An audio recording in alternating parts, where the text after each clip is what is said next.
ونصلي ونسلم على سيدنا حبيبنا وشفينا مولانا وملجأنا ومأوانا محمد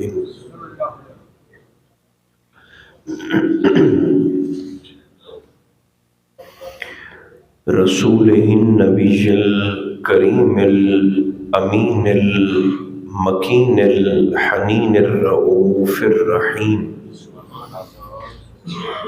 وعلى آله وصحبه أجمعين أما بعد فأعوذ بالله من الشيطان الرجيم بسم الله الرحمن الرحيم وَلِمَنْ خَافَ مَقَامَ رَبِّهِ جَنَّتَانِ صدق اللہ مولانا العظیم۔ ایصال ثواب کی خاطر درود و سلام کی تلاوت فرمائیے۔ الصلاۃ والسلام علیک یا رسول اللہ، الصلاۃ والسلام علیک یا حبیب اللہ، الصلاۃ والسلام علیک یا رحمۃ للعالمین وعلی آلک واصحابک سیدی یا شفیع المذنبین۔ آواز تھوڑی آہستہ کرنا۔ اللہ تبارک و تعالی جل مجدہ العظیم کی حمد و ثنا حضور نبی محترم رسول محتشم رحمت عالم صلی اللہ علیہ وآلہ وبارک وسلم کی ذات والا تبار پر ہدیہ صلاۃ السلام عرض کرنے کے بعد عزیزان مکرم، ایصال ثواب ایک مستقل سلسلہ اللہ نے حضور کی امت میں جاری فرما رکھا ہے۔ اہل ایمان روز اول سے نبی مکرم علیہ السلام کے زیر تربیت اور حضور کے زیر سایہ مختلف انداز سے اپنے مرحومین کی ارواح کو ثواب پہنچانے کا سلسلہ جاری رکھے ہوئے ہیں، اور آج بھی حضور کی امت میں یہ سلسلہ قائم ہے۔ کچھ لوگ اس بات کو سمجھنے میں غلطی کر بیٹھے کہ شاید زندہ شخص کی نیکی مرنے والے کو فائدہ نہیں دیتی۔ یہ ایک بہت بڑی غلط فہمی ہے جس نے بھائی کو بھائی سے لڑوا دیا ہے، برادریوں کو برادریوں کا مخالف کر دیا ہے۔ اکثر آپ بھی تشریف لے کر جاتے ہیں جنازے کے موقع پر، میں بھی حاضر ہوتا ہوں، کبھی کبھی یہ منظر دیکھنے میں آتا ہے کہ جیسے ہی امام صاحب جنازے کی نماز کے بعد سلام پھیرتے ہیں تو ایک بھائی کہتا ہے کہ میں نے باپ کی میت کو فوراً اٹھا کے بھاگنا ہے، دوسرا بھائی کہتا ہے کہ میں نے اپنے والد کی میت پر دعا بھی کروانی ہے۔ یعنی وہ شے جسے عبادت کا مغز کہا گیا ہے، الدعاء مخ العبادہ، اور جسے مومن کا اسلحہ کہا گیا ہے، الدعاء سلاح المؤمن، دعا مومن کا اسلحہ ہے، اور یہ اتنا طاقتور اسلحہ ہے کہ ایٹم بم سے بھی زیادہ طاقتور ہے دعا۔ آپ صرف اس بات سے اندازہ لگائیے، تقدیر کی دو قسمیں ہیں۔ تقدیر دو طرح کی ہوتی ہے، ایک ہے قضائے مبرم اور ایک ہے قضائے مبدل، دو طرح کی قسمت ہے۔ قضائے مبرم وہ ہے جو لوح محفوظ پر لکھی گئی تو بس لکھ دی گئی، مبرم، اور قضائے مبدل وہ ہے نام سے بھی آپ کو اندازہ ہو رہا ہوگا، تبدیل ہونے والی، وہ ہماری تقدیر کا، قسمت کا وہ حصہ ہے جو ہمارے اپنے اعمال کے مطابق بدلتا رہتا ہے۔ عمل اچھا تو تقدیر اچھی، معاملات ٹھیک، زندگی میں سکون، آسانیاں. عمل برا، نیت بری، تو تقدیر کا وہ حصہ یوں سمجھیں کہ ہمارے اعمال کی وجہ سے ڈیمیج ہو جاتا ہے، اسے متاثر کرتی ہے. عمل اچھا تو قسمت اچھی، عمل برا تو تقدیر بری، معاملات میں رکاوٹ آ گئی. دعا کے متعلق حضور سیدی و سیدنا فرید الدین مسعود گنج شکر رضی اللہ تعالی عنہ، جو حضور کی امت کے عالم صوفی ہیں، محدث صوفی ہیں اور فقیہ صوفی ہیں، آپ فرماتے ہیں اللہ نے دعا میں یہ تاثیر اور طاقت رکھی ہے کہ دعا قضائے مبرم کو بھی ٹال سکتی ہے. یعنی وہ چیز جو لوح محفوظ پر لکھی ہے، اللہ نے دعا میں یہ طاقت رکھی ہے کہ وہ قضائے مبدل کو بھی تبدیل کر سکتی ہے، قضائے مبدل کو بھی ٹال سکتی ہے. تو قسمت تقدیر دو طرح کی ہوتی ہے. دعا اتنی طاقتور ہے، اور اس دعا پر باپ کی میت پر بھائیوں کو بھائیوں سے لڑتے ہوئے دیکھا ہے. ایک کہتا ہے کہ نہیں میں نے دعا نہیں کروانی. اچھا، وہ جو کہتا ہے نا کہ میں نے دعا نہیں کروانی باپ کی میت پر، اس کے لاشعور میں کسی نے یہ فطور بھر دیا ہے کہ چونکہ پہلے ہوئی کبھی نہیں، کسی نے کیا ہی نہیں، طریقہ ہی نہیں ہے، لہٰذا اس دعا کا، زندہ لوگوں کی دعا کا میرے باپ کی میت کو کیا فائدہ ہو سکتا ہے. اگر وہ تھوڑی سی کامن سینس استعمال کرے تو اسی بات پہ ہی فیصلہ ہو سکتا ہے کہ اگر زندہ شخص کی نیکی کا فائدہ مرنے والے کو، بیچارے کو نہیں ہوتا،